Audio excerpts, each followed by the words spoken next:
Shalom saudara dalam Tuhan. Saudara, kali ini Juma benar-benar takluk dan tidak berkutik di hadapan apologet Kristen yang sangat hebat dan cerdas, di mana Juma diajarkan kebenaran dan secara tidak langsung apologet Kristen ini menunjukkan kepada pendengar mereka bahwa ternyata Juma tidak mengerti Alkitab sama sekali.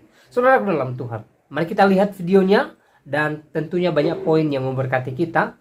Dan setelahnya kita berkomentar di kolom komentar. Dan mari kita mendukung apologet Kristen dengan like dan share supaya menjadi berkat bagi banyak orang. Mari kita mulai tekan tombol like dan mari kita lihat video. Ya, betul. Karena itu memang perjanjian Tuhan sebagai perjanjian baru Tuhan kepada Bani Israel. Dan itu diterangkan di dalam Yeremia 31 itu. Nah, di sini letak kesalahan Bro Suma menilai tentang hukum Taurat itu kesalahannya di sini sebenarnya. Jadi saya bacakan langsung ya tentang perjanjian baru itu ya. Di ayat silakan. 32, Yeremia 31 ayat 32. Bukan seperti perjanjian yang telah kuadakan dengan nenek moyang mereka pada waktu aku memegang tangan mereka keluar dari tanah Mesir. Perjanjianku itu telah mereka ingkari meskipun aku menjadi Tuhan yang berkuasa atas mereka. Ini saya hafal bukan baca. Saya hafal. Ya. Jadi bukan seperti perjanjian itu, Bro Suma. Ya, Nah, situ nanti kita kekalahan uraikan. Bro Suma sehingga berpikir bahwa yang Yesus ajarkan itu, yang Yesus bawa itu justru untuk orang Kristen itu mengikuti hukum Taurat yang sebenarnya sudah dikatakan di ayat 32 sini. Bukan seperti perjanjian itu. Yang akan ditaruh di dalam batin bukan seperti itu. Sekarang saya jelaskan Bro Suma ya, secara singkat saja ya. Jadi hukum Taurat ini, 10 hukum Taurat ini, pertama, jangan ada padamu Elohim lain di hadapan Tuhan Yehova. Ya kan, di hadapan Dia, di hadapanku. Jangan buat bagimu patung. Dalam apapun di langit, di bumi, di bawah bumi, jangan sujud menyembah kepadanya. Jangan menyebut nama Yehova dengan sembarangan. Ya, Yehova ya, bukan Allah lain. Baru ingatlah dan kuduskan hari Sabat. Keempat hukum ini hukum mengasihi Allah.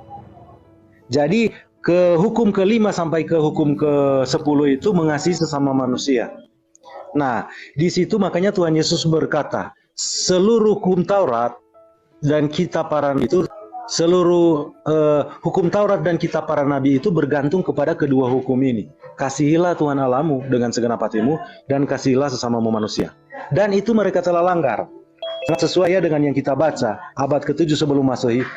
Perjanjian bukan seperti yang telah kuadakan dengan nenek moyang mereka. Perjanjianku itu telah mereka ingkari meskipun aku menjadi Tuhan yang berkuasa atas mereka. Perjanjian yang bagaimana yang akan diberikan? Yang Bro Suma sudah katakan tadi itu betul sekali. Demikian firman Tuhan, aku akan menaruh Tauratku dalam batin mereka dan menuliskannya dalam loh-loh hati mereka. Artinya bukan seperti perjanjian yang Bro Suma paksakan kalau kita orang Kristen harus mengikuti perjanjian yang Tuhan adakan dengan kaum Israel dan kaum Yehuda. Karena itu pun perjanjian itu kita harus garis bawahi ya, perjanjian. Nah, di ayat sebelum itu, sebelumnya yang kita baca tadi, di ayat sebelum itu dikatakan di sini, sesungguhnya akan datang waktunya, demikian firman Tuhan, aku akan mengadakan perjanjian baru. Jadi Tuhan sendiri akan mengadakan perjanjian baru abad ke-7 sebelum Masehi sudah disampaikan kepada Nabi Yeremia. Bukan seperti perjanjian yang sedang Bro bicarakan. Karena perjanjian yang sedang Bro bicarakan itu ditulis di atas loh-loh batu. Ini akan ditaruh di dalam batin. Apa yang akan ditaruh di dalam batin itu? Kasih Allah. Sehingga kita mampu mengasihi sesama manusia. Makanya Tuhan Yesus mengajar di Matius 5 ayat 20. Kita lihat ya Bang Suma sampai di sini ya. Satu kali lagi ya. Nanti setelah ini Bang Suma. Kita lihat di Matius 5 ayat 20. Tuhan Yesus berkata begini ya. Matius 5 ayat 20. Maka aku kepadamu, jika kebenaranmu, hidup agamanmu kebenaranmu. Ini translation ini ya. Dari kata di bahasa aslinya ini kebenaran sebenarnya. Kebenaran yang bagaimana? Kebenaran yang sedako ya, sedekah atau charity begitu ya. Jadi Yesus katakan di sini ya, dengar baik-baik ya. Maka aku berkata kepadamu, jika hidup keagamanmu, kebenaranmu itu tidak lebih benar daripada hidup keagamaan ahli-ahli Taurat dan orang-orang Farisi, sesungguhnya kamu tidak akan masuk ke dalam kerajaan sorga.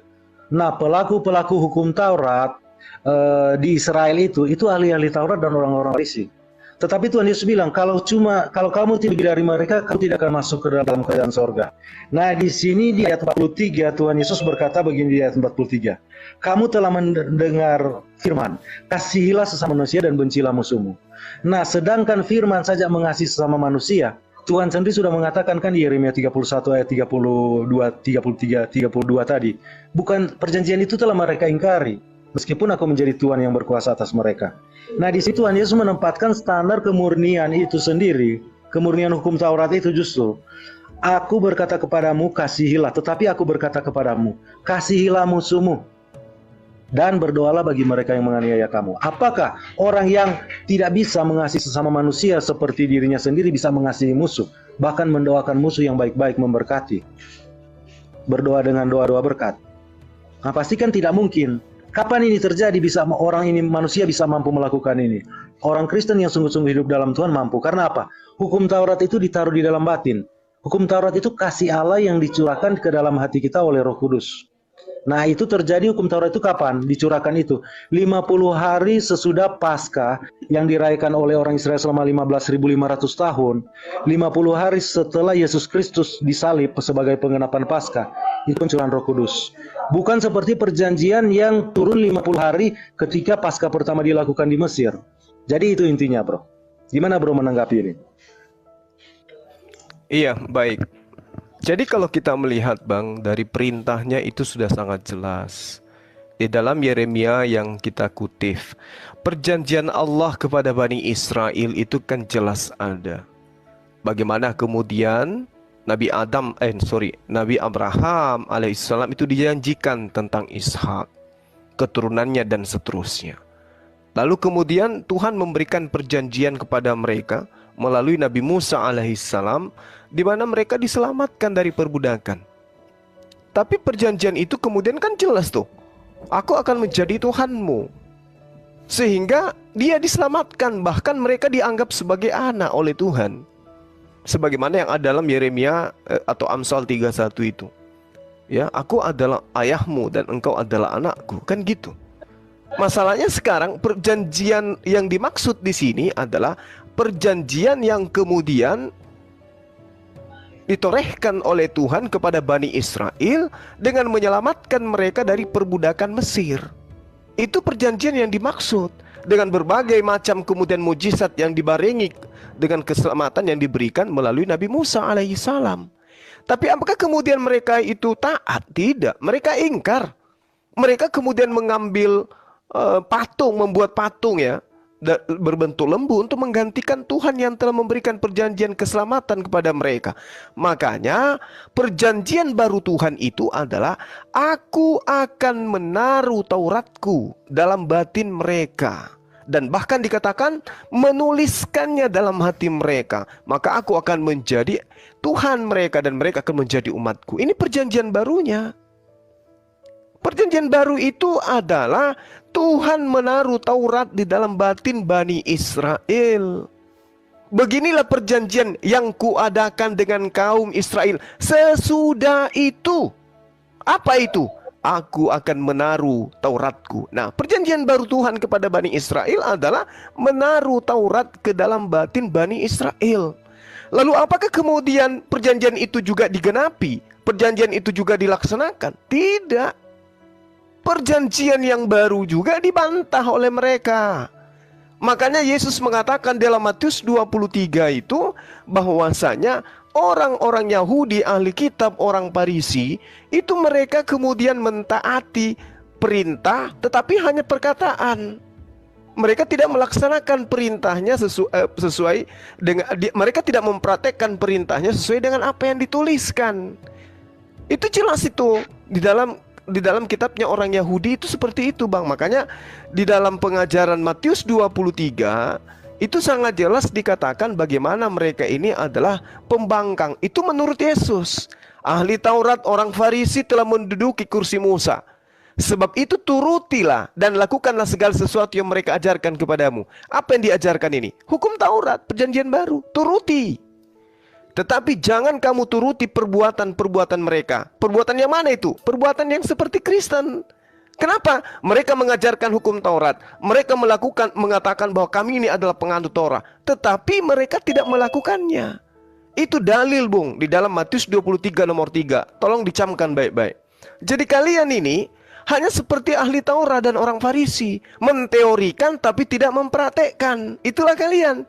Sementara Yesus mengajarkan kepada muridnya agar murid-muridnya itu mengikuti instruksi orang Farisi untuk mentaati perintah Tuhan, yaitu menjalankan hukum Taurat. Jadi kalau kasih, ending kasih itu adalah mentaati segala aspek perintah. Jika kasih, apa dalilnya? 1 Raja-Raja 2 nomor 3. Lakukan kewajibanmu dengan setia terhadap Tuhan, dengan hidup menurut jalan yang ditunjukkannya, dan dengan tetap mengikuti segala ketetapan, perintah, peraturan, dan ketentuannya yang tertulis di dalam hukum Musa. Nah, ini artinya bahwasanya penulis kitab Raja-Raja dan juga kemudian Musa dan juga kemudian Yesus menekankan kasih itu adalah mentaati perintah Tuhan. Bukan kasih itu meninggalkan seperti orang Farisi, mengajarkan orang untuk jangan ada ilah lain, mengajarkan orang untuk mengasihi dan seterusnya. Tapi bagaimana mungkin Anda dikatakan mengasihi kepada orang lain? Jangan ke orang lain, jangan ke musuh, ke anak aja dulu. Bagaimana saudara mengatakan kasih kepada Tuhan, kasih kepada anak kandung sendiri, kalau anak kandung sendiri diajarkan untuk melanggar semua perintah Tuhan yang adalah perjanjian baru Tuhan? Jadi saya simpulkan, ajaran Kristen itu tak ubahnya seperti ajaran orang Farisi dan ahli Taurat yang Yesus katakan di dalam Matius 23. Mereka, kata Yesus, janganlah kamu turuti perbuatan-perbuatan mereka, karena mereka mengajarkannya tetapi tidak melakukannya. Inilah Kristen, mengajarkan Taurat tetapi tidak melakukan Taurat. Demikian sementara Bang, silakan. Oke, jadi sudah betul yang Bang Suma katakan tadi, mereka mengajarkan tetapi mereka tidak melakukan. Kalau mereka mengajarkan dan tidak melakukan, karena memang manusia ini dia terjebak di dalam dosa. Pasal itu. Jadi memang manusia tidak akan mungkin melakukan segala sesuatu yang dalam hukum Taurat dengan setia. Jadi bukan hanya melakukannya, harus dengan setia. Karena di dalam hukum Taurat ini di situ ada berkata apa? Ketika kita melakukan hukum Taurat itu dengan setia. Ya, harus dengan setia. Tapi ketika kita melanggar salah satu saja, di bawah itu ada kutuk. Artinya kita mau menerima berkat Abraham dengan konsekuensi di bawah hukum Taurat. Ketika kita melanggar, kita ada di bawah kutuk, dikutuk. Nah, apakah manusia mampu? Manusia tidak mampu. Dosa yang paling tidak kelihatan itu dosa mengingini. Tuhan Yesus berkata, jika kamu mengingini perempuan yang bukan milikmu, kamu sudah berzina dengan dia dalam hati. Apakah ada manusia yang bisa lolos dengan hal-hal seperti ini? Dosa mengingini bukan cuma mengingini istri orang, mengingini banyak hal. Apa manusia bisa setia untuk memang tidak pernah mengingini milik orang? Pasti akan dilanggar manusia. Dan itu dosa bekerja di dalam daging itu di dalam kitab Roma, itu sangat jelas. Ketika Tuhan melarang kita untuk berzina, kita kan sudah dilarang untuk berzina. Tetapi ketika kita posisi-posisi di mana kita punya pikiran berzina, kita bisa merasakan dosa itu bekerja di dalam daging kita. Makanya di dalam Alkitab dikatakan, siapa yang bisa melepaskan aku dari tubuh maut ini? Dosa yang bekerja dalam daging kita. Tetap kepada Allah oleh Yesus Kristus Tuhan kita. Jadi intinya memang apa yang dikatakan Tuhan Yesus itu sudah sangat tepat. Mereka mengajarkan tetapi mereka sendiri tidak melakukan. Rasul Petrus di Kisah Para Rasul 15, ketika bertemu Rasul Petrus Yakobus dengan Rasul Paulus di sana, konsili pertama yang dilakukan oleh di dalam kekristenan di Yerusalem. Nah, mereka berbicara tentang bangsa-bangsa lain yang dituntut oleh kelompok dari Yakobus pergi ke Antioquia untuk melakukan hukum Musa. Nah, di situ Petrus langsung menegur mereka. Kamu mau membebankan hukum yang tidak mampu ditanggung oleh nenek moyang kita maupun kita. Rasul Petrus sendiri yang mengatakan di mana Tuhan memakai dia untuk menjadi kepala gereja, untuk membangun gerejanya di bumi ini. Nah, Rasul Petrus mengatakan, nenek kita saja tidak mampu untuk memikul itu, dan kamu sendiri tidak mampu untuk memikul itu. Kenapa hukum itu kamu mau kenakan kepada bangsa-bangsa lain? Dan Rasul Petrus menjelaskan bahwa ketika pengalaman dia mengunjungi perwira Romawi, yaitu orang Romawi, tentara Romawi, bukan Israel. Ternyata di momen itu mereka mengalami penurunan Roh Kudus sama seperti yang dialami oleh para rasul di Yerusalem. Di situ Rasul Paulus mengatakan Allah telah memilih bangsa-bangsa lain, bangsa-bangsa yang tidak hidup di bawah hukum Taurat ini, perjanjian hukum Taurat. Makanya saya katakan dari tadi, coba kita tulis hukum Taurat, nggak ada di bawah itu. Orang Israel ada di bawah itu. Nah, artinya kalau kita melanggar, tetapi Kristus telah merekakan kita di kutuk Taurat. Dia menanggung kutuk itu. Jadi kita tinggal berkutuk telah diambil. Berkat Israel Abraham itu bisa sampai kepada bangsa-bangsa lain. Rasul Petrus telah menginjili orang Romawi, sekelompok orang Romawi sebelum konsili ini dilakukan. Sebelum Rasul Paulus dipanggil menjadi rasul. Injil itu sudah dikabarkan kepada bangsa lain yang tidak hidup di bawah perjanjian hukum Taurat. Jadi orang Israel sendiri pun kalau mau menerima Yesus, dia tidak berada lagi di bawah perjanjian lama ini, hukum Taurat ini yang lama, tetapi dia berada di bawah perjanjian yang baru yang dikatakan tadi di Yeremia 30:33. Bukan seperti perjanjian itu yang akan dia berikan, tetapi perjanjian Taurat yang akan ditaruh di dalam batin, di mana itu dari penurunan Roh Kudus. Setiap orang yang menerima baptisan Roh Kudus, dia telah menerima Taurat itu. Dengan itu dia akan dimampukan untuk hidup sesuai dengan, dia akan dituntun oleh Roh Kudus untuk mampu hidup sesuai dengan apa yang Tuhan mau. Orang tanpa Roh Kudus tidak akan mungkin dia untuk mengikuti keinginan-keinginan roh. Karena keinginan roh itu adalah kudus, sementara keinginan kita terjual di dalam kuasa dosa. Karena ketika hukum Taurat diperhadapkan kepada kita, justru kita ini orang berdosa. Contoh yang sudah saya kasih tadi, contohnya bersinah. Ketika kita dihadapkan dengan situasi yang bisa bersinah, pikiran kita ke sana, dosa itu bekerja di dalam daging kita. Itu yang dijelaskan di dalam perjanjian baru. Jadi yang Bang Suma katakan tentang Taurat yang tertulis di dalam loh hati, bukan Taurat yang ditaruh di dalam batin. Bang Suma mau memaksakan Taurat yang tertulis di dalam batin, di dalam loh batu untuk orang Kristen hidup di bawah perjanjian itu. Sementara Tuhan sendiri 7 abad sebelum Yesus Kristus datang, Tuhan sendiri yang sudah berjanji bahwa dia akan memberikan hukum yang baru, bukan seperti hukum yang Bang Suma bicarakan. Nah itu orang Kristen itu hidup di bawah perjanjian baru. Hukum Taurat itu ditaruh di dalam batin. Itu Bro Suma.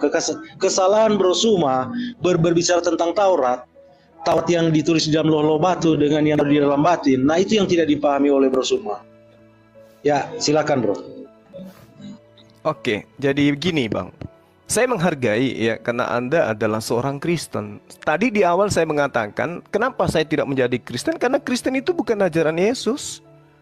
Anda sudah memaparkan panjang lebar. Yang Anda paparkan itu bukan ajaran Yesus, itu ajaran Kristen.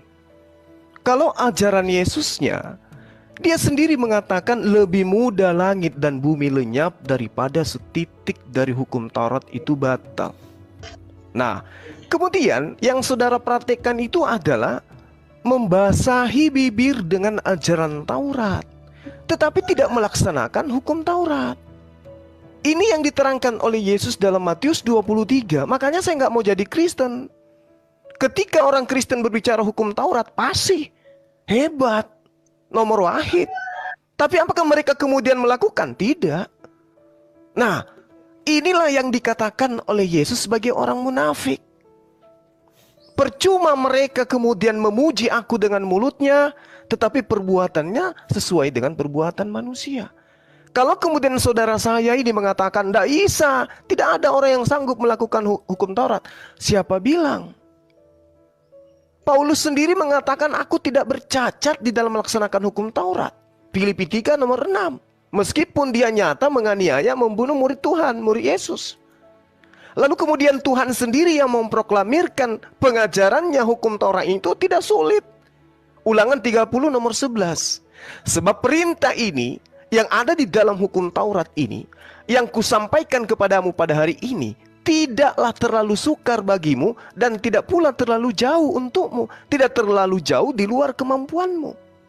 Ini yang diajarkan oleh kitabnya orang Yahudi, sehingga mereka masih tetap menjalankan hukum Taurat itu. Maka perjanjian baru yang saya maksud dan yang dikatakan dalam kitab Yeremia itu adalah hukum Taurat. Aku akan menaruh Tauratku dalam batin mereka dan menuliskannya dalam hati mereka, maka aku akan menjadi Allah mereka dan mereka akan menjadi umatku. Jika saudaraku kemudian menggantikan data-data ini dengan ajaran kasih yang Kristen punya, Bang, tolong dengarkan saya kali ini aja. Ajaran kasih yang saudara gembar-gemborkan itu ajaran kasih yang jauh sebelum Kristen itu ada, sudah ada. Coba Anda lihat di dalam Imamat 19 nomor 18. Janganlah engkau menuntut balas dan janganlah menaruh dendam terhadap orang-orang sebangsamu, melainkan kasihilah sesamamu manusia seperti dirimu sendiri. Akulah Tuhan itu. Jadi tidak ada kemudian ajaran ini disempurnakan, Taurat itu dibatalkan hanya dengan ajaran kasih. Kenapa? Ajaran kasih yang dimaksud oleh gereja adalah ajaran yang kasih yang jauh sebelum itu sudah diajarkan lebih dahulu bagi Bani Israel. Anda bisa baca Amsal 16 nomor 6, Kejadian 50 nomor 7, kemudian Amsal 10 nomor 12, Amsal 17 nomor 9. Semua poin-poinnya adalah ajaran kasih. Jadi ajaran kasih yang Anda maksud itu ketinggalan zaman. Ajaran yang dimaksud kemudian oleh Yesus adalah mentaati segala aspek perintah Tuhan. Matius 5 nomor 19 masih ada tertulis di dalam kitab saudara. Barang siapa yang menghilangkan setitik pun dan mengajarkan itu kepada orang lain, maka dia akan menempati tempat terendah dalam neraka. Saya takut, Bang. Saya tidak mau untuk menghilangkan itu. Ketika saya menjadi pengikut Yesus, maka saya tidak ingin menghilangkan setitik pun dari hukum Taurat itu. Sayangnya saya bukan pengikut. Saya cuma mengimani dia sebagai nabi. Tapi ketika saya mengatakan saya pengikutnya Yesus, maka setitik pun dari hukum Taurat itu tidak akan saya batalkan. Saya akan menjadi praktisi Taurat yang taat. Karena itu perintah Yesus. Barang siapa yang tidak menghilangkan dan mengajarkan kepada orang lain, maka dia akan menempati tempat tertinggi di dalam kerajaan surga. Mau saya, Bang. Sayangnya saya bukan Bani Israel. Nah, cerminan kasih di dalam pengajaran Yesus yang diajarkan kemudian di sinagoge ketika dia berdakwah setiap hari Sabat di tempat kelahirannya, dia membacakan kasih itu apa? Ulangan 11 nomor 1. Haruslah engkau mengasihi Tuhan Allahmu dan melakukan dengan setia kewajibanmu terhadap dia dengan senantiasa berpegang pada segala ketetapan, peraturan, dan perintah-perintahnya. Saya kalau menjadi pengikut Yesus, Bang, saya akan menjalankan semua ketetapan Tuhan. Apa yang berat kira-kira? Nggak ada. Kalau kemudian ada pelanggaran, solusi dikasih oleh Yesus, bertaubat. Ada solusi, bertaubat. Tapi kalau yang Anda lakukan, itu cerminan daripada Matius 23. Apa yang dikatakan oleh Yesus kepada murid-muridnya dan orang banyak? Kata Yesus, ahli-ahli Taurat dan orang-orang Farisi telah menduduki kursi Musa. Sebab itu turutilah dan lakukanlah segala sesuatu yang mereka ajarkan kepadamu. Tetapi janganlah kamu turuti perbuatan-perbuatan mereka, karena mereka mengajarkan hukum Taurat tapi tidak melakukannya. Nah sekarang mana mau saya menjadi orang Kristen? Yesus aja melarang. Ikuti perintahnya untuk taat kepada hukum Taurat, tapi jangan kau ikuti perbuatan-perbuatan mereka. Kenapa? Karena orang Kristen itu berbicara tentang Taurat mereka hebat, tetapi mereka tidak melakukannya. Sementara Yesus mengatakan di dalam Yohanes 7 nomor 49, terkutuklah orang yang tidak melakukan hukum Taurat. Tuhan juga mengatakan di dalam Ulangan 27 nomor 26, terkutuklah orang yang tidak melakukan hukum Taurat dengan perbuatan. Jadi mustahil saya mau jadi Kristen. Mustahil. Saya nggak mau dikutuk, Bang. Kalaupun saya mengimani Yesus bahwa dia adalah juru selamatku, maka saya harus mendudukkan hukum Taurat itu sebagai pegangan hidupku satu-satunya. Tetapi dia hanya sebagai nabi yang diutus kepada Bani Israel, dan saya mengimaninya sebagai nabi dan rasul kepada Bani Israel. Ya Bani Israel, inni rasulullahi ilaikum. Itu sudah cukup bagi saya. Saya kemudian mengikuti syariat yang datang belakangan yang disempurnakan, yang diterangkan kemudian oleh Allah Subhanahu wa taala melalui Al-Qur'an. Jadi itu, Bang, kalau saya ditanya, kenapa Anda tidak ingin menjadi Kristen? Karena saya tidak percaya ajaran Kristen, dan karena saya mengikuti nasihat Yesus di dalam Matius 23 itu. Demikian sementara, silakan. Oke, ketika Bro Suma membawa ke Matius 23, justru itu menghantam ajaran. Karena apa-apa ciri-ciri yang digambarkan, semua ciri-ciri yang digambarkan oleh Tuhan Yesus Kristus di situ, justru ciri-ciri itu yang mau oleh Islam. Mereka memakai jubah yang baju putih, mereka senang dihormati di pasar-pasar. Padahal mereka sendiri sebenarnya penuh dengan kebusukan. Mereka itu seperti kubur yang dilabur putih, kata Tuhan Yesus. Tetapi di dalamnya busuk, tulang belulang semua mereka. Nah, ini yang mau dipertahankan oleh ajaran Islam. Sementara ajaran Islam sendiri tidak mengikuti ke-10 hukum Taurat. Inti dari ke-10 hukum Taurat itu justru melanggar ke seluruh hukum Taurat itu. Dan di dalam kekristenan, di dalam Alkitab itu, Tuhan Allah Israel itu mengajarkan bahwa sebenarnya hukum Taurat ini tidak bisa menyempurnakan orang, tidak bisa. Manusia tidak akan sempurna dengan melakukan hukum Taurat. Karena apa? Justru korban-korban yang dilakukan setiap tahun untuk menguduskan bangsa ini justru membuktikan bahwa manusia terus berdosa. Kenapa harus ada korban? Makanya korban sekali untuk selama-lamanya itu Yesus Kristus. Hanya Yesus Kristus yang bisa melakukan hal itu dengan sempurna. Dengan itu dia mengambil, dia yang seharusnya tidak bisa dikutuk karena dia melakukan hukum Taurat dengan sempurna. Akhirnya dia apa? Dia mau menanggung kutuk yang harusnya dikenakan kepada kita. Tapi itu memang itu sudah rancangan Allah semula itu.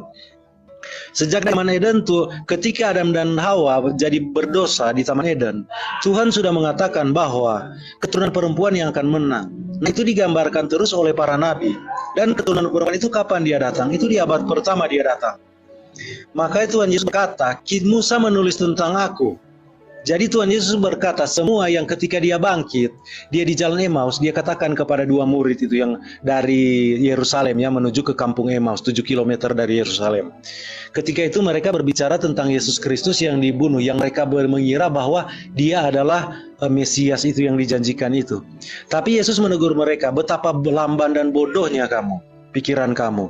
Bukankah tertulis Mesias harus menderita untuk masuk ke dalam kemuliaannya? Mesias untuk masuk dalam kemuliaannya itu dia mempersembahkan tubuhnya, darahnya sendiri yang dia korbankan kepada Bapa di surga. Dia telah menyelesaikan tugas keimaman yang tiap tahun terus dilakukan oleh Israel. Imam besar orang Israel ya, untuk menguduskan umat Israel. Sebenarnya hukum Taurat itu hanya bayangan dari keselamatan, bukan hakikat dari keselamatan itu. Itu disampaikan di dalam kitab Ibrani ya, ketika mengupas tentang korban Kristus itu ya. Sebab dikatakan, sebab tidak mungkin darah lembu jantan atau darah domba jantan menghapus dosa, itu tidak mungkin. Manusia yang melanggar, konsekuensinya yang harus dimatikan itu harus manusia untuk membayar itu. Tetapi Tuhan Yesus membayar itu. Itulah kematian Yesus Kristus di kayu salib. Nah, di sini dikatakan sebenarnya sudah sejak lama ya Tuhan sudah menjanjikan itu. Itu kita bisa baca itu di Mazmur 40 ya. Mazmur 47 ayat 40 ayat 7 sampai 9. Engkau tidak berkenan kepada korban sembelihan dan korban sajian, tetapi engkau telah membuka telingaku, korban bakaran dan korban penghapus dosa tidak engkau tuntut. Karena apa? Tidak mungkin kan darah hewan itu untuk menghapus dosa. Itu hanya untuk menutupi dosa. Tetapi untuk menyucikan hati nurani itu hanya melalui korban Yesus Kristus.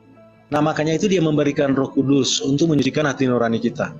Di sini ayat 7 dikatakan ya, lalu aku berkata, sungguh aku datang dalam gulungan kitab yang tertulis tentang aku. Ini yang Tuhan Yesus katakan. Kitab para nabi, hukum Taurat, di dalam hukum Taurat itu kitab para nabi dan kitab Mazmur itu, dia yang berbicara tentang Mesias harus digenapi. Itu yang Tuhan Yesus katakan kedua murid ketika sedang menuju di jalan Emmaus. Betapa bodohnya kamu, betapa lambannya pikiran kamu. Lalu dia membuka pikiran kedua murid ini, lalu dia menjelaskan tentang perjanjian lama kepada dua murid ini. Nah, hati kedua murid ini berkobar-kobar ketika Tuhan Yesus sedang menjelaskan ini. Tapi mereka waktu itu tidak mengenal. Mereka tidak mengenal bahwa dia adalah Yesus Kristus. Ada selubung yang menutupi mereka sehingga mereka ternyata yang berbicara mereka itu adalah Yesus Kristus yang baru dari kematian itu. Nah, kalau kita lihat di sini dikatakan begini, yang di Mazmur kembali kitab Ibrani. Makanya saya bilang, kita perjanjian baru Tapi ribu lebih ayatnya, rujukannya itu ke perjanjian lama. Berbeda sekali dengan ajaran lain yang mengaku-mengaku kita meneruskan. Apa yang teruskan? Saya minta 3 ayat saja, belum saya dapatkan sampai hari ini. Dari 1000 pasal lebih Alkitab, saya cuma minta 1 pasal yang bisa berkesinambungan dengan ajaran lain itu. Itu tidak bisa mereka temukan. Secara Alkitab ini 1000 pasal ini, itu selaras, konsisten, berkesinambungan. Semua menuju kepada keselamatan di mana batu penjurunya adalah Sang Mesias itu. Makanya dikatakan di sini ya, disinggung kembali di Ibrani 10 ya. Karena itu ketika ia masuk ke dalam dunia, ia berkata, korban dan persembahan tidak engkau kehendaki, tetapi engkau telah menyediakan tubuh bagiku. Di Ibrani sini dijelaskan tubuh bagiku. Itu yang di Mazmur 47 dijelaskan. Dia gulungan kitab yang tertulis tentang dia. Gulungan kitab ini berbicara tentang Taurat Musa, kitab Nabi-Nabi, dan kitab Mazmur. Jadi katakan begini di ayat selanjutnya, kepada korban bakaran dan korban penghapus dosa engkau tidak berkenan. Lalu aku berkata, sungguh aku datang dalam gulungan kitab yang ada tertulis tentang aku untuk melakukan kehendak-Mu ya Allahku. Jadi Mesias di sini menyebut dia ya Allahku, dan Bapa menyebut juga Sang Mesias anak Allah sebagai Allah. Itu kita bisa baca di Mazmur berapa ya? Saya lupa, nanti kalau nanti mau ditanya nanti saya tunjukkan ayatnya ya. Cuma saya tidak hafal ayatnya. Jadi tadi dia katakan persembahan dan korban persembahan, korban penghapus dosa engkau kehendaki dan engkau tidak berkenan kepadanya meskipun dipersembahkan menurut hukum Taurat. Kenapa bisa seperti itu? Karena itu tidak bisa menyempurnakan. Yang bisa menyempurnakan hanyalah wujud dari bayangan di dalam hukum Taurat itu, yaitu Yesus Kristus itu sendiri. Ketika dia masuk, makanya ketika korban ini mulai rutin dilakukan selama 15 abad, kecuali dipotong dengan pembuangan Israel ya. Selain dari itu selama 15 abad itu dilakukan terus oleh orang Israel. Itu hanya bayangan dari apa yang ada di surga. Makanya Tuhan memerintahkan Musa untuk membuat kemah suci sedetil mungkin sesuai dengan petunjuk Tuhan. Karena itu hanya bayangan dari apa yang ada di surga. Di situ di dalam kemah suci itu ada ruang Maha Kudus di dalamnya. Ada ruang kudus, ada ruang Maha Kudus. Ruang Maha Kudus itu imam besar orang Israel. Satu orang imam besar diberi tugas untuk masuk ke dalam ruang Maha Kudus itu untuk memercikan darah di sana untuk menutupi dosa. Di mana di dalam tabut itu terdapat isinya penyangkalan-penyangkalan, penolakan-penolakan manusia terhadap Tuhan, yaitu firman-Nya, pemerintahannya, dan hidup, yaitu mana yang ada di dalam itu. Mana itu adalah gambaran dari Yesus Kristus. Firman-Nya adalah gambaran dari Yesus Kristus, firman yang hidup itu. Dan pemerintahan adalah pemerintahan Yesus Kristus Sang Mesias itu. Mereka itu semua mereka sangkal. Itu yang katakan di Yeremia tadi. Perjanjianku itu telah mereka ingkari. Makanya itu ditaruh di dalam tabut-tabut perjanjian, dan untuk menutupi itu dari murka Allah dipercikan darah di situ, di mana itu bayangan dari darah korban Kristus. Di mana Kristus ketika menggenapi itu, dia sendiri yang masuk sebagai imam besar agung. Imam itu pengantara ya. Ingat ya, imam besar itu pengantara antara Allah dan manusia. Kalau imam besar itu berdosa, seluruh umat berdosa. Nah, Yesus Kristus yang adalah suci, kudus, membawa darahnya sendiri ke dalam ruang Maha Kudus itu, yang dia persembahkan darahnya sendiri sekali untuk selama-lamanya. Makanya tirai itu ketika Yesus mati digambarkan tirai itu terbelah. Artinya tidak ada batas lagi, karena Allah dan manusia harus ada batas, karena manusia menyangkal Allah. Di dalam itu terdapat penyangkalan-penyangkalan manusia terhadap Allah. Nah, Yesus Kristus telah masuk dan telah merobek dari atas ke bawah, artinya Tuhan sendiri yang merobek itu. Tabir bait terbelah dua dari atas ke bawah, artinya Yesus Kristus telah masuk. Itu terjadi di kematian di salib itu ya, ketika kematian Yesus Kristus. Yesus Kristus sendiri yang masuk, dan sekarang kita dengan Tuhan terhubung langsung. Oleh siapa? Oleh Yesus Kristus.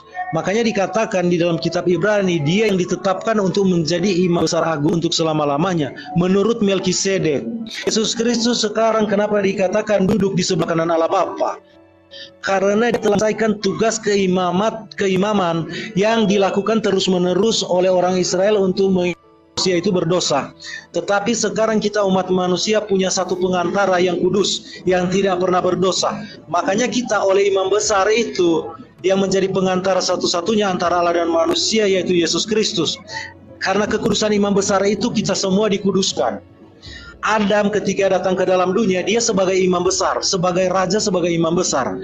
Ketika Adam alam semesta jatuh ke dalam dosa, besar yang baru, yaitu Yesus Kristus yang duduk di sebelah kanan Allah Bapa. Karena kenapa dikatakan duduk? Karena dia telah menyelesaikan tugas itu. Tugas keimaman itu telah diselesaikan. Berbeda dengan imam-imam besar setiap tahun Roh Kudus, mereka harus dipasang tali. Kalau mereka tidak bisa keluar dari rumah kudus setelah mati, karena ternyata mereka masuk dalam keadaan tidak kudus, tidak ada orang yang boleh masuk ke ruang Maha Kudus, harus ditarik dengan tali keluar. Yesus Kristus di dalam situ, di ruang Maha Kudus itu tidak ada kursi untuk imam besar duduk. Tetapi Yesus Kristus ketika dia telah menyelesaikan penyucian itu satu kali untuk selama-lamanya, dikatakan di sana dia duduk di sebelah kanan Allah Bapa. Karena semua itu sudah selesai. Dengan kita memiliki imam besar yang kudus di perantara antara Allah dan Bapa manusia, otomatis kita yang percaya kepada imam besar itu, kita itu juga dikudus karena imam besar kita adalah kudus. Nah itu sekarang, makanya sekarang satu-satunya pengantar dan manusia untuk bisa sampai ke surga itu harus melalui Yesus Kristus. Makanya di Yohanes 14 dikatakan ya, saya bawa ke Yohanes 14 terakhir ini ya Bang Suma, setelah ini Bang Suma. Yohanes 14 dikatakan begini ya, Tuhan Yesus berkata di Yohanes 14 ayat 6, Yesus berkata kepada mereka, "Akulah jalan dan kebenaran dan hidup. Tidak ada seorang pun yang datang kepada Bapa kalau tidak melalui aku." Jadi memang satu-satunya pengantara imam besar yang kudus, yang suci itu antara Allah dan manusia itu sudah dipegang oleh Yesus Kristus. Itulah gunanya dia datang mengambil rupa manusia, benar-benar mengambil rupa manusia. Bahkan di dalam rahimnya harus 9 bulan. Dan dia benar-benar harus menjalaninya 33 tahun sebagai manusia yang sesungguhnya. Karena dia harus menjadi imam besar, pengantara antara Allah dan manusia yang akan menguduskan dari dosa mereka, harus melalui pengantara ini. Bayangannya yang sudah katakan tadi di dalam kemah Musa, di mana imam besar Israel itu setahun sekali harus memasuki ke ruang Maha Kudus itu untuk menyucikan umat Israel dari dosa. Jadi tanpa Yesus Kristus tidak ada seorang pun yang bisa dikuduskan di hadapan Bapa dan bisa terhubung langsung dengan Bapa kita di surga tanpa tirai. Ya begitu Bung Suma, silakan tanggapi ini. Oke, baik. Yang pertama saya ambil dari belakang Bang ya. Tuhan ketika saudara mengatakan Yesus yang Anda tuhankan itu duduk di sebelah kanan. Yesaya 45 nomor 6 itu jelas dikatakan supaya semua orang tahu. Dari terbitnya matahari sampai terbenamnya matahari, bahwa tidak ada Tuhan di luar aku. Akulah Tuhan, tidak ada yang lain. Yesaya 46 nomor 9, ingatlah hal-hal yang terdahulu dari sejak purbakala, bahwasanya akulah Tuhan, tidak ada yang lain. Akulah Allah, tidak ada yang seperti aku. Jadi kalau Yesus itu duduk di sebelah kanan, ya dia bukan sebagai Tuhan Bang. Kemudian ketika Anda mengatakan antara hubungan korelasi antara Bapa dengan anak, kita lihat di dalam Amsal 3 nomor 11 nomor 12. Hai anak-anakku, janganlah engkau menolak didikan Tuhan, dan janganlah engkau bosan akan peringatannya, karena Tuhan memberi ajaran kepada yang dikasihinya seperti ayah kepada anak yang disayangi. Jadi antara orang Israel, Yesus dengan Tuhannya, dengan panggilan Bapa dan anak itu biasa, karena mereka adalah orang-orang yang dikasihi. Makanya di Islam pun ada yang dikatakan kekasih Allah, orang-orang yang dikasihi oleh Allah. Nah, sekarang sahabat saya ini panjang lebar memaparkan, yang Anda paparkan itu ajaran Paulus. Ajaran yang kemudian membantah semua aspek pengajaran Yesus. Ketika dikatakan di dalam pengajaran para nabi, Mazmur 19 nomor 7, Taurat Tuhan itu sempurna. Jelas itu. Taurat Tuhan itu sempurna. Tetapi kemudian Paulus mengatakan memang suatu hukum yang dikeluarkan dahulu itu dibatalkan kalau hukum itu tidak mempunyai kekuatan dan karena itu tidak berguna. Sebab hukum Taurat sama sekali tidak membawa kesempurnaan. Sementara Daud sendiri mengatakan hukum Taurat itu sempurna, menyegarkan jiwa manusia, peraturan Tuhan itu teguh, memberikan hikmat kepada orang-orang yang tak berpengalaman. Artinya bahwasanya Taurat Tuhan itu sempurna menyegarkan jiwa manusia, bertentangan dengan yang Anda imani. Karena saudara saya ini beriman berdasarkan peringatan pengajaran orang-orang yang ahli kitab dan orang-orang Farisi. Paulus mengatakan di dalam Roma Ya, Roma 3 kalau saya nggak salah di nomor 20. Sebab tidak seorang pun yang dapat dibenarkan di hadapan Tuhan oleh karena melakukan hukum Taurat. Karena justru oleh hukum Taurat orang mengenal dosa. Sedangkan Tuhan sendiri mengatakan terkutuk orang yang tidak melakukan hukum Taurat dengan perbuatan. Paulus mengatakan yang terkutuk itu orang yang melakukan hukum Taurat. Karena hukum Taurat itu tidak mendatangkan kebaikan menurut Paulus. Hukum Taurat sama sekali tidak membawa kesempurnaan.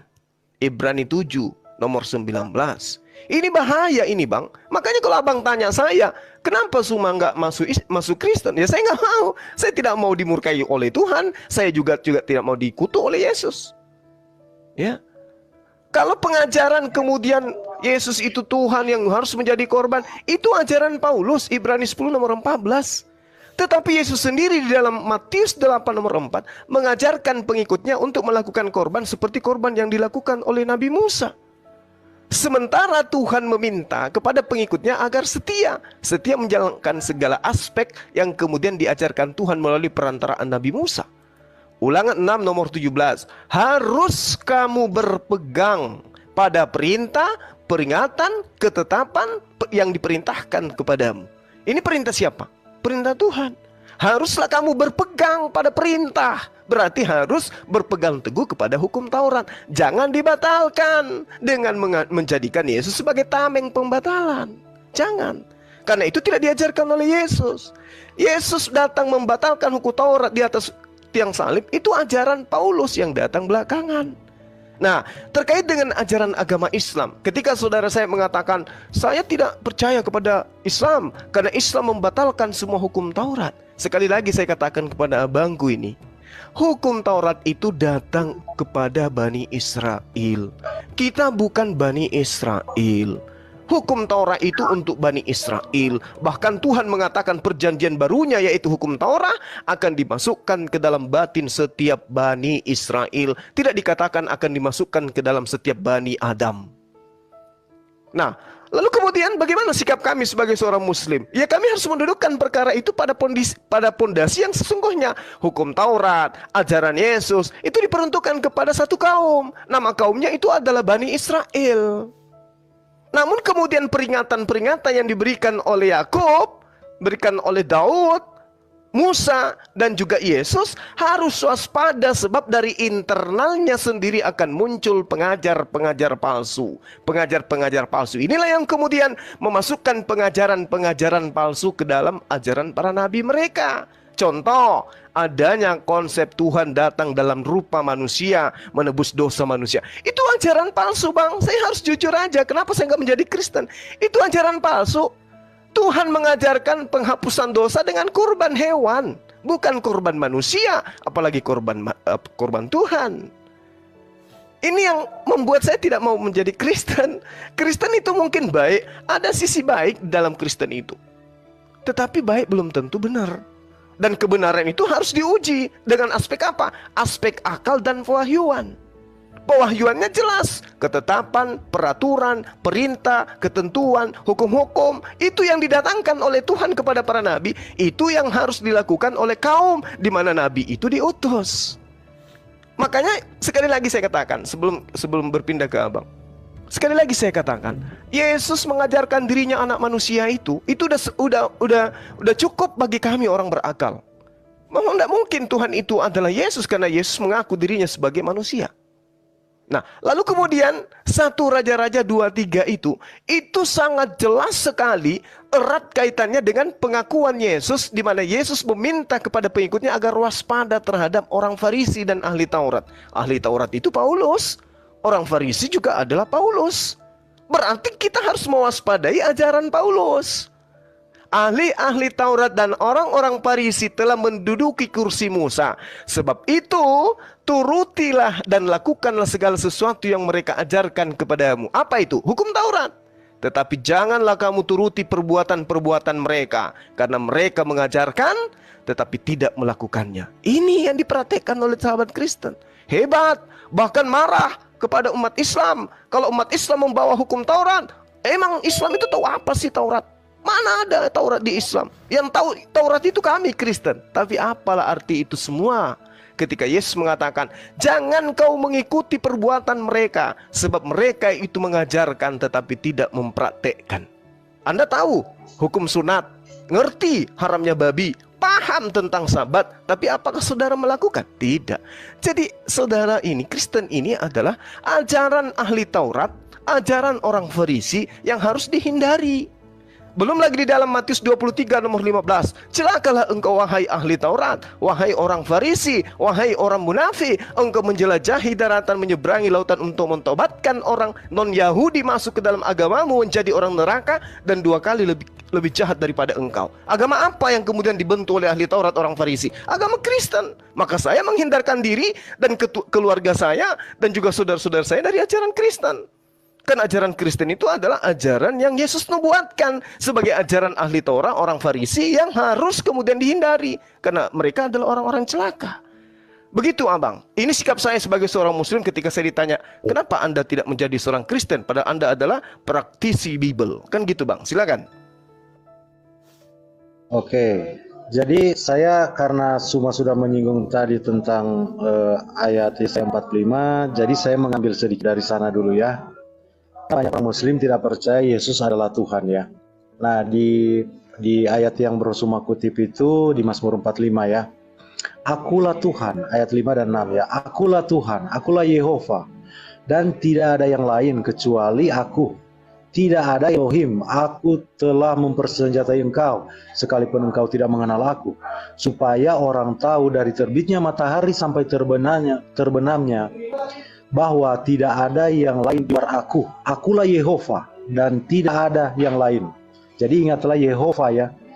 Yahweh itu ya, tetragramaton itu. Tidak ada yang lain. Nah, lalu kita bisa baca siapa Mesias ini sebenarnya. Kita lihat ya supaya semua tahu ya. Karena orang muslim kebanyakan menyangkal Yesus adalah Tuhan ya. Ini saya cuma sekilas saja untuk saya ambil sini ya. Nah, ini tentang Tuhan sedang berfirman tentang masalah di akhir zaman ya. Tuhan sendiri yang akan menghakimi bangsa-bangsa. Jadi yang akan menghakimi bangsa-bangsa itu Tuhan, bukan malaikat, bukan siapa, tapi Tuhan sendiri. Dikatakan di Yesaya 63, aku seorang dirilah yang melakukan pengirikan. Garis bawah ya, aku seorang diri ya. Aku seorang dirilah yang melakukan pengirikan. Dan dari antara umatku tidak ada yang menemani aku. Aku telah mengirik bangsa-bangsa dalam murkaku, dan aku telah menginjak bangsa-bangsa dalam kehangatan amarahku. Semburan darah mereka memercik kepada bajuku, dan seluruh pakaianku menjadi cemar. Di mana ini semburan darah ini memercik dan seluruh pakaiannya menjadi cemar? Siapa sebenarnya ini yang akan menghakimi bangsa-bangsa di akhir zaman? Kita bisa lihat di Wahyu 19 ayat 13 ya sampai 15. Ayat 13. Dan ia memakai jubah yang telah dicelup dalam darah, dan namanya ialah Firman Allah, Sang Mesias itu. Yang kita semua percaya bahwa Mesias akan datang kembali. Baik Yahudi yang menanti-nantikan Mesias untuk berperang di pihak mereka, maupun Kristen yang percaya bahwa Mesias memang akan datang berpihak kepada Israel di akhir zaman, di mana negara-negara Muslim akan memerangi Israel, sementara Tuhan sendiri akan berperang untuk melawan Israel. Siapa Tuhan itu sendiri yang akan dikatakan di Yesaya 63 tadi, aku seorang diri. Dia adalah firman Allah Sang Mesias itu. Di ayat 16 dikatakan, dan dari mulutnya keluar. Di ayat 13 dikatakan ya, firman Allah namanya kan. Nah, di ayat 15 dikatakan, dan dari mulutnya keluar sebilah pedang tajam yang akan memukul segala bangsa, dan ia akan mengembalakan mereka dengan gada besi, dan ia akan memeras anggur dalam kilangan anggur. Anggur ini apa? Itu peperangan, pertumpahan darah, peperangan yang akan terjadi di lembah Yosafat ya, di Israel, di mana bangsa-bangsa akan langsung pergi membawa dirinya, bahkan dia bukan tentara maju untuk berperang melawan Israel, dan Tuhan akan menghakimi seluruh bangsa di lembah Yosafat di sana ya, di perang Armageddon itu ya. Yang berperang di situ siapa? Mesias, firman Allah yang akan datang di akhir zaman itu. Dikatakan di sini, dan ia akan mengembalakan mereka dengan gada besi, dan ia akan memeras anggur dalam kilangan anggur, yaitu kegeraman murka Allah yang maha kuasa. Nah, kegeraman murka Allah yang Maha Kuasa yang akan diperankan oleh Mesias, di mana dikatakan 7 abad ke-7 sebelum Masehi, Tuhan mengatakan aku seorang diri. Ternyata dia adalah Mesias itu sendiri yang akan menghakimi. Di mana kita semua 3 agama kita ini percaya akan hal itu ya. Nah, berbicara tentang hukum Taurat ya. Hukum Taurat diberikan kepada bangsa Israel, kepada Yakub. Mazmur 147 ayat 19 dan 20 dikatakan ya bahwa Tuhan memberikan perintahnya dan hukum-hukum dan ketetapan-ketetapannya hanya kepada orang Israel, kepada Yakub. Dia tidak berbuat demikian kepada bangsa-bangsa lain. Di sini sudah menegaskan bahwa yang ada di luar Israel itu bukan firman Tuhan Allah Yehova. Makanya dikatakan dalam Mazmur, mereka mau menyamakan Allah Yehova dengan Allah-Allah lain.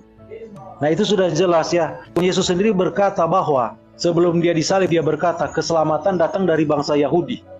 Jadi bukan dari bangsa lain, dari bangsa Yahudi. Nah, apakah Nabi Islam itu bangsa Yahudi? Rasul Paulus pun menegaskan bahwa firman Allah itu hanya dipercayakan kepada orang Yahudi. Ini selaras semua, perjanjian lama, pernyataan Tuhan Yesus, dan Rasul Paulus itu selaras semua. Nah, waktu janji keselamatan ini datang di Taman Eden, yang saya tadi dikatakan kepada Adam dan Hawa bahwa keturunan perempuanlah yang akan menang terhadap iblis, yang akan meremukkan kepala ular. Nah, itu sebenarnya janji apakah hanya untuk orang Yahudi, hanya untuk Israel keselamatan? Apakah keturunan Adam hanya orang Yahudi saja, hanya orang Israel? Nah, ini akan jadi sangat berbeda ketika kita melihat hukum Taurat itu yang tertulis di dalam loh-loh batu hanya bagi orang Israel. Karena di situ Tuhan berkata, katakan kepada orang Israel bukan kepada segala bangsa. Sementara keselamatan yang akan datang dijanjikan sejak dari Taman Eden itu keturunan Adam dan Hawa. Jadi bukan hanya keturunan Yakub saja sendiri. Bukan Israel keselamatan itu, tetapi untuk bangsa. Makanya ketika Tuhan Yesus mengikuti tradisi hukum Taurat menyunatkan itu hukum Taurat itu tradisi ya. Tradisi bukan ada di sejak hukum Taurat ada itu di abad 15, bukan. Itu sejak dari Abraham 430 tahun sebelum hukum Taurat itu. Dan itu dilakukan oleh terus oleh keturunan daging Abraham. Dan keturunan Abraham dari mana? Dari Ishak, bukan dari Ismail, karena anak perjanjian itu dari Ishak. Di Kejadian 17, Tuhan sendiri telah menolak Ismail. Tapi perjanjian yang akan dia lakukan dengan Ishak dan keturunannya akan menjadi umat Allah. Siapa keturunannya ini? Bangsa Israel ini. Di mana hukum-hukum dan ketetapan-ketetapan hanya diberikan kepada mereka. Tidak ada kepada bangsa lain. Nah, ketika Tuhan Yesus dibawa di Bait Allah itu, oleh orang tuanya pada umur 8 hari. Disunat itu harus 8 hari ya. Yesus Kristus 8 hari dibawa ke Bait Allah. Di situ ada seorang nabi namanya Simeon. Nah, Simeon mengatakan bahwa langsung dia sudah sangat tua, menunggu karena Tuhan berjanji dia sebelum mati harus melihat Mesias dulu. Nah, di situ Simeon berkata bahwa anak ini, sang Mesias ini, kemuliaan akan menjadi kemuliaan bagi Israel. Nah, tepat sekali kan, keselamatan datang dari bangsa Yahudi. Seperti yang Tuhan Yesus katakan, anak ini akan menjadi kemuliaan bagi Israel dan terang bagi bangsa-bangsa. Artinya bangsa-bangsa dalam kegelapan. Anak ini Yesus Kristus akan menjadi terang bagi bangsa-bangsa, bukan hanya kepada Israel, tapi bagi bangsa-bangsa. Nah, ini yang dilakukan oleh Tuhan Yesus Kristus ya. Bang Suma tadi berkata tentang yang dikorbankan itu ya. Kita melihat itu di Yesaya 53 ini tidak bisa dibantah lagi. Bahkan orang Yahudi yang menolak Yesus tidak bisa membantah ini. Di sini dikatakan di Yesaya 63, seluruh pasal ini berbicara tentang Sang Mesias. Dan Sang Mesias telah menggenapi semua ini. Supaya Bang Suma tahu ya, di ayat 10 dikatakan, dan Yehova hendak meremukkan dia dengan kesakitan, apabila ia menyerahkan dirinya sebagai korban penebus salah. Nah, siapa orang ini yang pernah sepanjang sejarah menyerahkan dirinya sebagai korban penebus salah? Ini ucapan firman Tuhan ini di abad ke-7 sebelum Masehi, sebelum itu digenapi. Siapa, saya tantang Bang Suma, siapa satu orang pribadi yang pernah menyerahkan dirinya sebagai korban penebus salah? Di mana bayangannya itu di dalam perjanjian lama, korban di sana, korban yang dilakukan oleh imam-imam besar di sana. Makanya Yohanes ketika dia melihat Tuhan Yesus, dia berkata apa Yohanes? Inilah anak domba Allah yang menghapus dosa orang Yahudi. Oh salah ya, bukan dosa orang Yahudi. Ketika Yohanes melihat Yesus, dia katakan, inilah anak domba Allah yang menghapus dosa dunia. Sama seperti yang dikatakan oleh Nabi Simeon, anaknya akan menjadi kemuliaan bagi Israel dan terang bagi bangsa-bangsa. Kelihatan datang dari bangsa Yahudi, kata Tuhan Yesus. Rasul Paulus mengatakan, firman Allah hanya dipercayakan kepada orang Yahudi, sesuai firman Tuhan dalam Mazmur 19 sampai 20. Jadi di dalam hal ini tidak ada kesempatan lagi, tidak ada celah bagi Islam untuk berharap bahwa firman Allah bisa muncul dari Arab. Sudah tidak ada kesempatan lagi. Dan yang dikatakan di Yesaya 53 ini sudah digenapi oleh Tuhan Yesus Kristus. Dia menyerahkan dirinya sebagai korban bersalah. Di mana di dalam perjanjian lama korban-korban itu hanya bayangan dari apa yang harus datang, sedang wujudnya adalah Kristus. Ya, lanjutkan Bang Suma.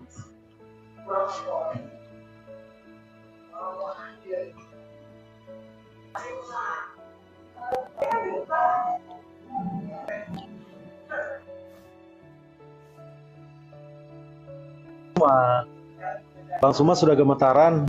Iya, sorry Gimana, Bang Bang. Suma? Sorry Bang. Tadi suara azan Bang. Ya, jadi gini.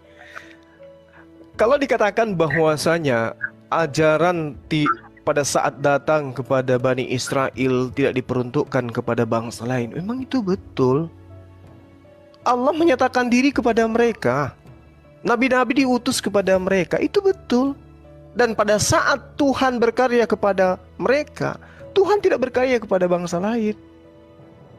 Makanya mereka disebut kekasih Allah, orang yang intim kepada Allah, orang pilihan sekaligus orang kutukan, kan gitu. Tapi tidak ada satupun data yang Tuhan perintahkan kepada mereka bahwa mereka itu pengutusannya untuk seluruh bumi, untuk seluruh umat manusia, tidak.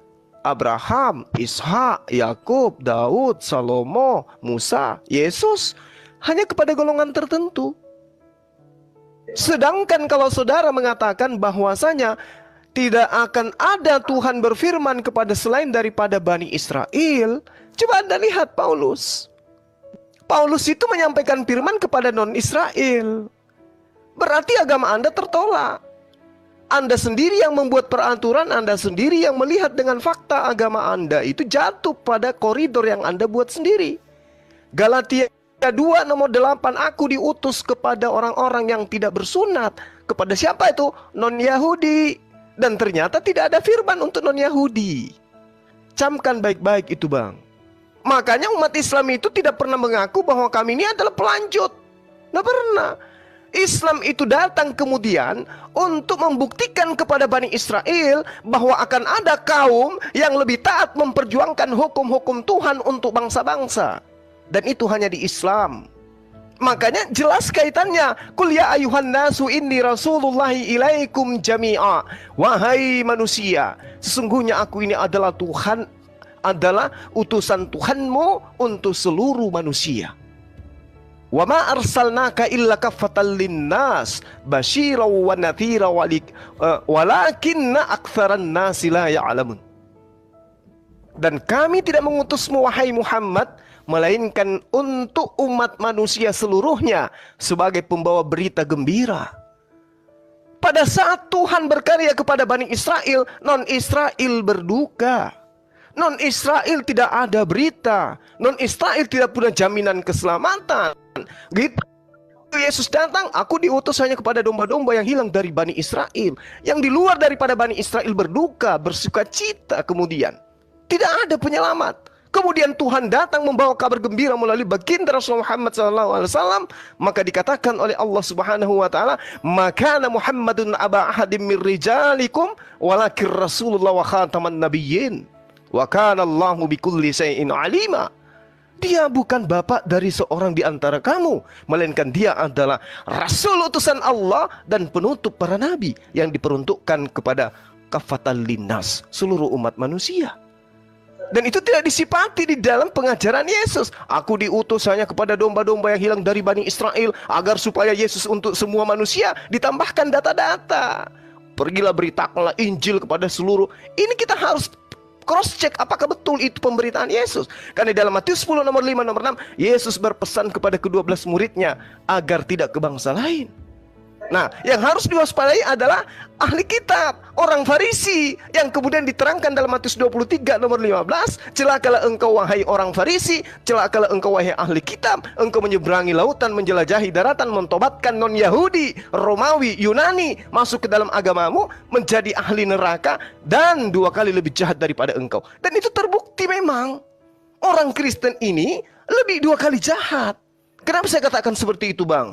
Hanya di Kristen ini yang mengajarkan Tuhan kita, yang menciptakan kita, itu nusul menjadi manusia, mati dibunuh oleh manusia. Sejahat-jahatnya orang Yahudi, setegar tengkuknya orang Yahudi, orang Farisi, mereka tidak mengajarkan kemudian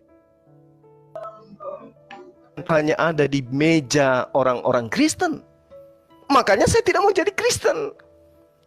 Sedangkan kalau kita berbicara mengenai keselamatan, keselamatan itu sudah terpampang jelas, baik yang ada di dalam kitab saudara maupun yang ada di dalam kitabnya orang Yahudi, lebih-lebih yang ada di dalam kitabnya umat Islam.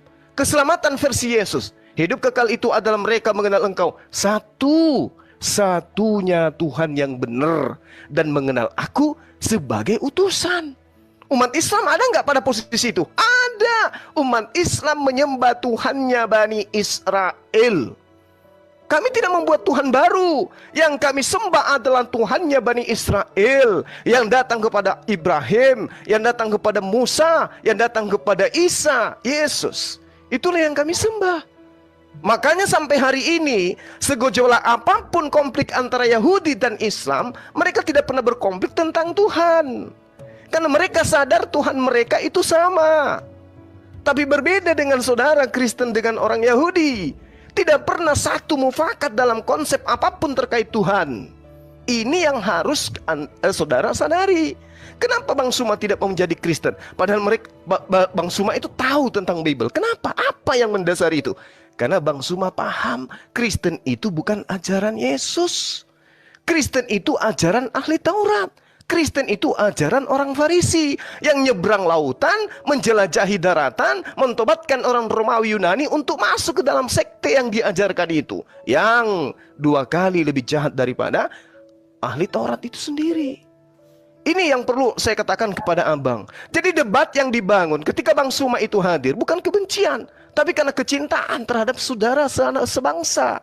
Cinta bahwa keselamatan itu ikuti Yesus.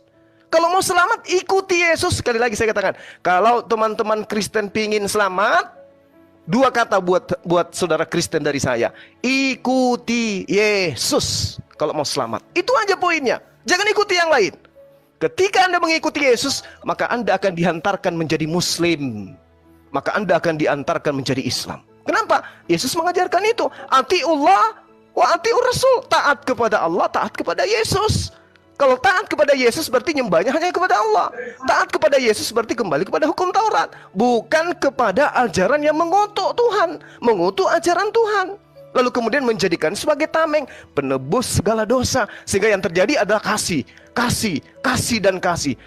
Ini sudah diajarkan, kasih itu sudah diajarkan jauh sebelum Kristen itu dijadikan sebagai negara sah di dalam kekaisaran Romawi. Saya katakan di saudara saya tadi, di dalam kitabnya orang Yahudi, Bang, Imamat 19 nomor 18, janganlah engkau menuntut balas dan janganlah menaruh dendam terhadap orang-orang yang sebangsamu, melainkan kasihilah sesamamu manusia seperti dirimu sendiri. Akulah Tuhan. Tapi ajaran kasih itu tidak cukup dengan mengasihi. Ajaran keselamatan itu tidak cukup dengan seperti itu. Keselamatan itu kudu wajib mentaati perintah-perintah Tuhan. Kalau Tuhan memerintahkan sebagaimana yang ada di dalam Yesaya 66 nomor 23, maka itu yang harus kita praktekkan. Baru dikatakan orang yang hebat, baru dikatakan sebagai utusan Tuhan, sebagai pengikut utusan Tuhan. Bulan berganti bulan, sahabat berganti sahabat, seluruh umat manusia akan datang sujud beribadah di hadapanku. Demikianlah firman Tuhan. Jadi kalau kita ini mengaku sebagai pengikut Yesus, kudu wajib kita itu sujud dalam beribadah. Sujud di hadapan Tuhan, bukan konser. Itu kalau kita mengaku sebagai pengikut Yesus. Jadi 30 detik dari saya sebelum berpindah ke abang, saya katakan gini. Ketika saya ditanya, Bang Suma, kenapa engkau tidak menjadi Kristen? Karena tidak ada satupun sisi di mana Kristen itu sebagai pengikut Yesus. Kristen itu, sekali lagi Bang, ini Bang Suma yang ngomong ya, ini saya tidak menghujat, tapi ini adalah pribadi saya. Kristen itu adalah ajaran yang baik, tapi sayang sekali ajaran anti Kristus. Demikian. Oke, panjang lebar penjelasannya. Sekarang saya mencoba merespon ya. Saya ambil sedikit dulu ya. Tentang Bang Suma sudah sentil tadi ya. Nanti akan saya bahas lebih lagi ya. Tentang di Yohanes 17 tadi ayat 3 ya. Bang Suma bilang Yesus hanya utusan. Punya ayatnya seperti ini ya. Inilah hidup yang kekal. Itu. Bahwa mereka mengenal Engkau satu-satunya Allah yang benar dan mengenal Yesus Kristus yang telah Engkau utus. Nah, pengutusan ini seperti apa? Saya sudah bacakan tadi Yesaya 63 ayat 3. Aku seorang dirilah yang akan melakukan pengirikan. Bangsa-bangsa akan digilas seperti di kilangan anggur ya. Siapa yang eksekutornya situ? Siapa? Sang Mesias yang akan datang di akhir zaman. Makanya di Yohanes 5 kalau saya tidak salah saya lihat ya.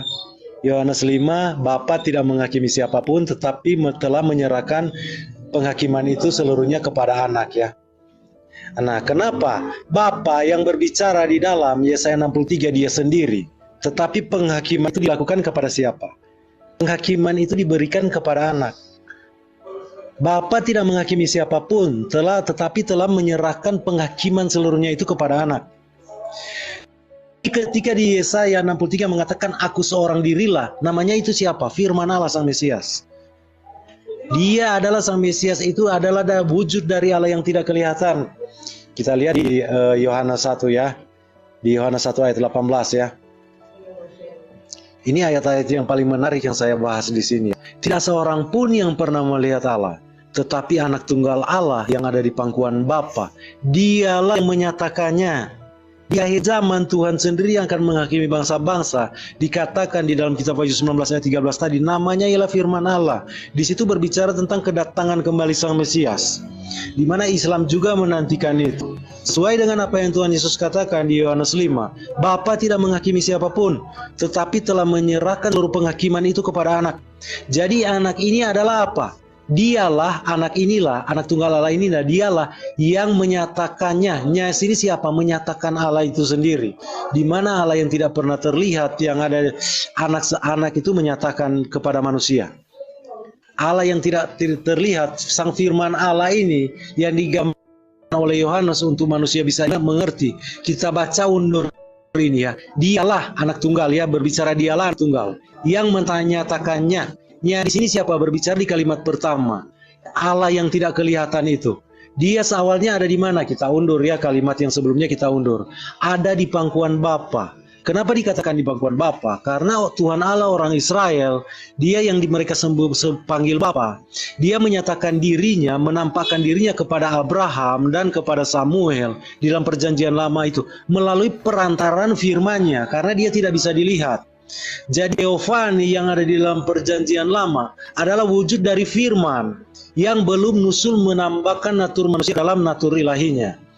Makanya Yesus Kristus adalah penyataan Teofani di dalam perjanjian lama itu melalui Sang Firman itu. Yang Sang Firman di mana kita kenal di abad pertama, yaitu Yesus Kristus itu sendiri. Makanya Yohanes di 1 Yohanes menjelaskan tentang itu ya. Kita baca di 1 Yohanes ya. Yohanes sama ya di kitab tadi ya.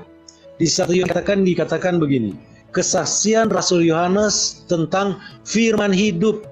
Firman siapa? Namanya ialah yang akan menghakimi di zaman itu sendiri, namanya ialah firman Allah. Di sini dikatakan firman hidup.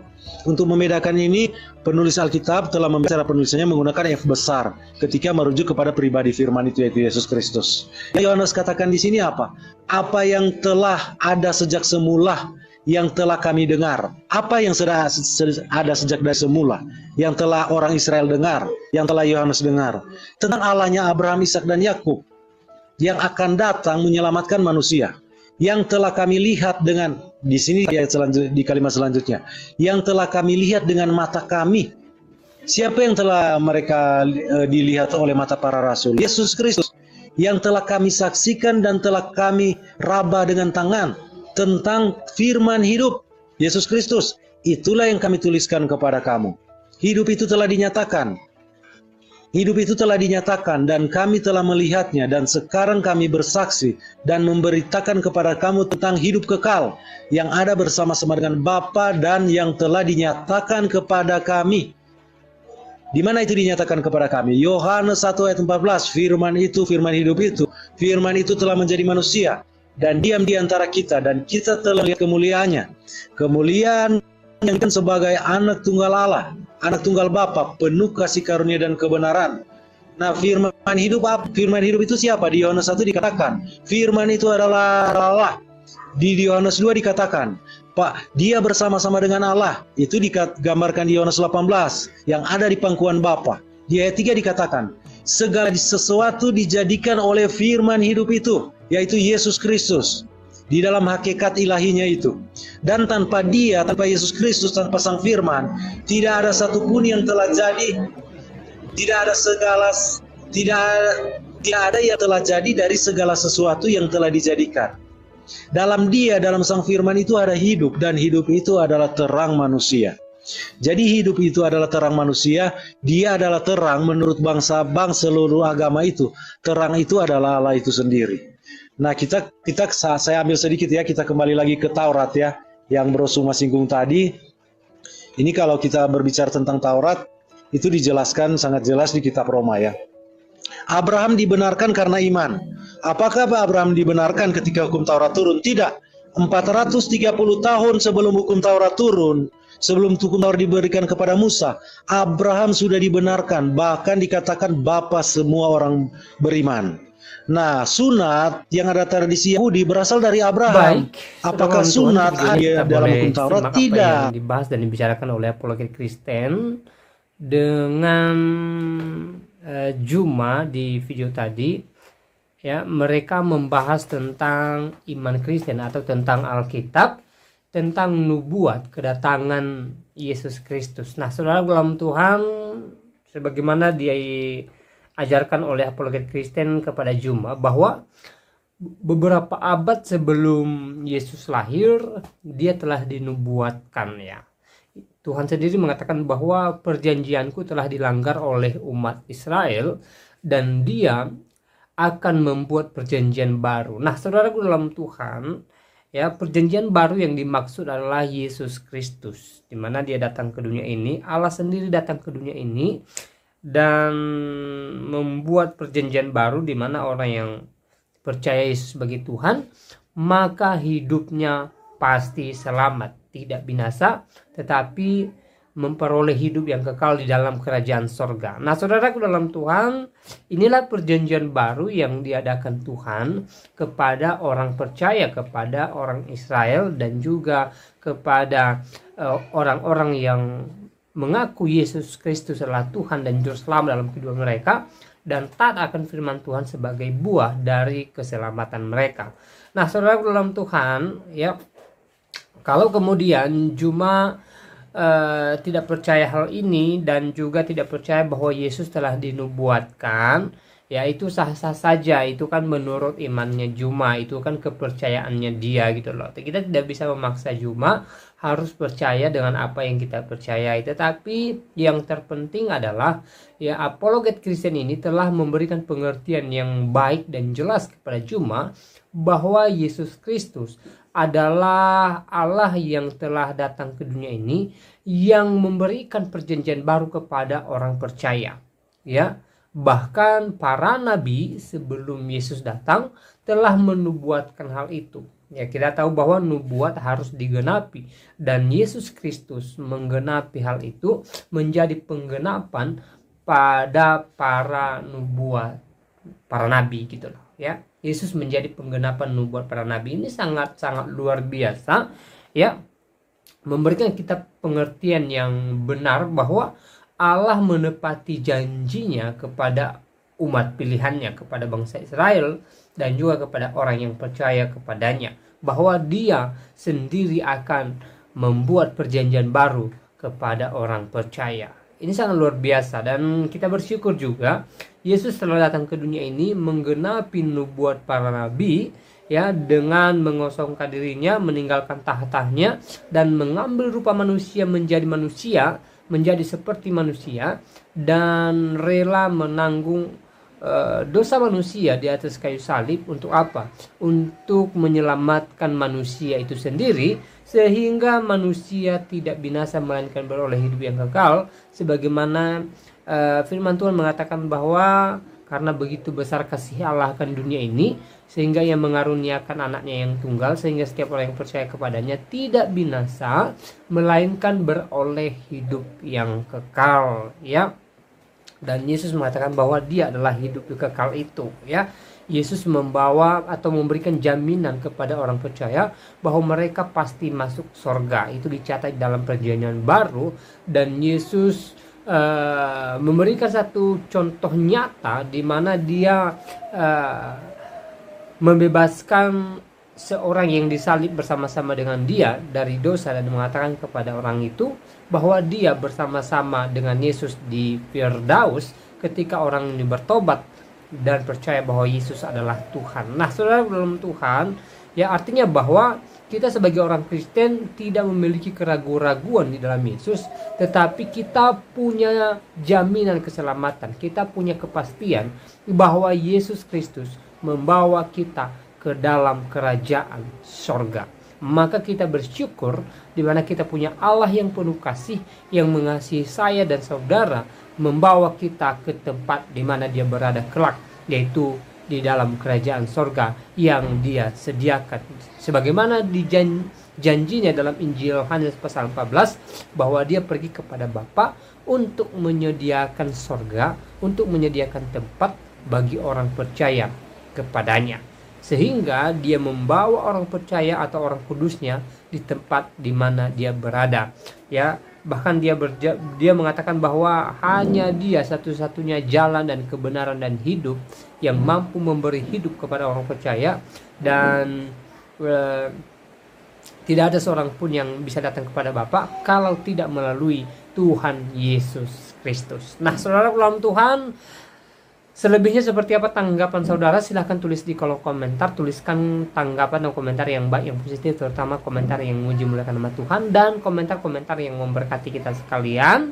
Dan jangan lupa tekan tombol like dan juga share atau bagikan video ini supaya menjadi berkat bagi banyak orang. Dan juga dukung perkembangan channel ini dengan cara tekan tombol subscribe dan juga like, tekan tombol loncengnya maksud saya, supaya video ini atau video-video di channel ini, ya, menjadi berkembang untuk kemuliaan nama Tuhan. Nah, saudara Tuhan, saya tidak terlalu panjang lebar menyampaikan pesan video ini.